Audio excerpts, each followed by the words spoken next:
ay mayaman sa kasaysayan, kultura at tradisyon. Ito ang bumubuo sa pagkakakilanlan ng kanyang mamamayan. Ngunit sa paglipas ng panahon, unti-unting nakakalimutan ang mga kwentong ito, lalo na ng kabataan.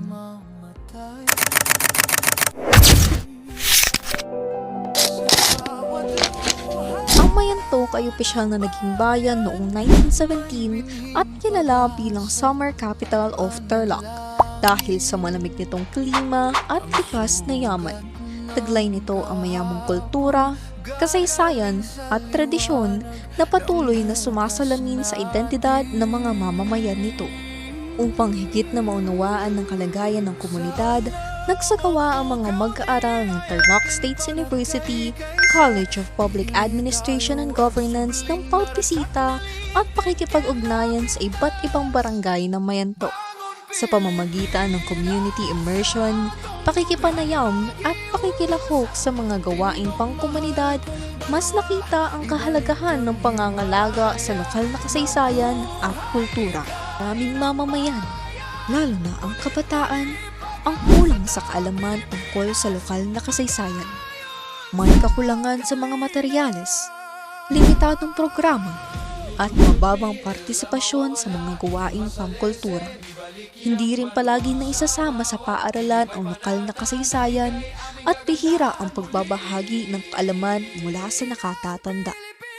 Dahil dito, unti-unting nawawala ang pagpapahalaga sa kultura at pagkakakilanlan. Bayo po ito ng kainan. Alam niyo po kayo, hindi wala sa Mahina ang ugnayan ng LGU sa mga paaralan at organisasyon. Bayo ng kami ng ita? Ang problemang ito ay hindi lamang tungkol sa kultura. Nakakaapekto rin ito sa pag-unlad ng komunidad. Kapag kulang ang kaalaman sa sariling kasaysayan, nababawasan ang oportunidad sa turismo, edukasyon at kabuhayan. Bilang tugon sa mga suliraning ito, binuo ang Patay Project upang mapalawak ang kaalaman, mapalakas ang partisipasyon ng komunidad at mapanatili ang kultura at kasaysayan ng Mayantok. Ang proyektong ito ay nakaayon sa Sustainable Development Goals o SDGs.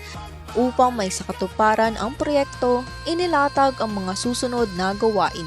Sa programang Kasaysayan Ko, Kilala Ko, magsasagawa ng pangangalap at pagdodokumento ng mga kwento, larawan at impormasyon tungkol sa kasaysayan ng Mayantok. Makikipanayam ang mga mag-aaral at volunteers sa mga nakakatanda upang mapanatili ang mahahalagang alaala at impormasyon para sa susunod na henerasyon. Sa pamamagitan ng aral lokal, isasama ang lokal na kasaysayan sa mga aralin at gawaing pang-edukasyon. Layunin nitong mapalawak ang kaalaman ng mga mag-aaral. Ang kwentong bayan ay magbibigay ng pagkakataon sa mga nakakatanda na maibahagi ang kanilang karanasan, tradisyon at kasaysayan sa kabataan. Sa paraang ito, mas mapapalakas ang koneksyon ng iba't ibang henerasyon at mapapanatili ang mga lokal na kwento at tradisyon. Sa pistang pamana, magsasagawa ng mga gawaing pangkultura tulad ng pagtatanghal, exhibit, tradisyonal na laro, at pagdiriwang ng lokal na pamana. Makakatulong ito upang mahikayat ang mga aktibong pakikilahok ng komunidad at mas mapalakas ang turismo at lokal na identidad. Gagamitin naman ng kasaysayan online ang social media at digital platforms upang may palaganap ang impormasyon tungkol sa kasaysayan at kultura ng Mayantok. May isa sa katuparan ang proyektong ito sa tulong ng lokal na pamahalaan, mga paaralan, lider ng komunidad at mga organisasyon ng kabataan. Sa pamamagitan ng proyektong ito, inaasahang tataas ang kamalayan ng mamamayan, lalakas ang partisipasyon ng komunidad at mas mapapalalim ang pagmamalaki sa sariling kultura. Makakatulong din ito sa pagpapanatili ng lokal na kasaysayan, pagpapalakas ng turismo at pag-unlad ng komunidad. Ang ating nakaraan ay hindi lamang kwento. Ito ang bumubuo sa kung sino tayo. Pahalagahan natin ito, ingatan natin ito, at dalhin natin ito sa hinaharap. dahil ang pagpapahalaga sa nakaraan ay susi sa mas matibay na kinabukasan.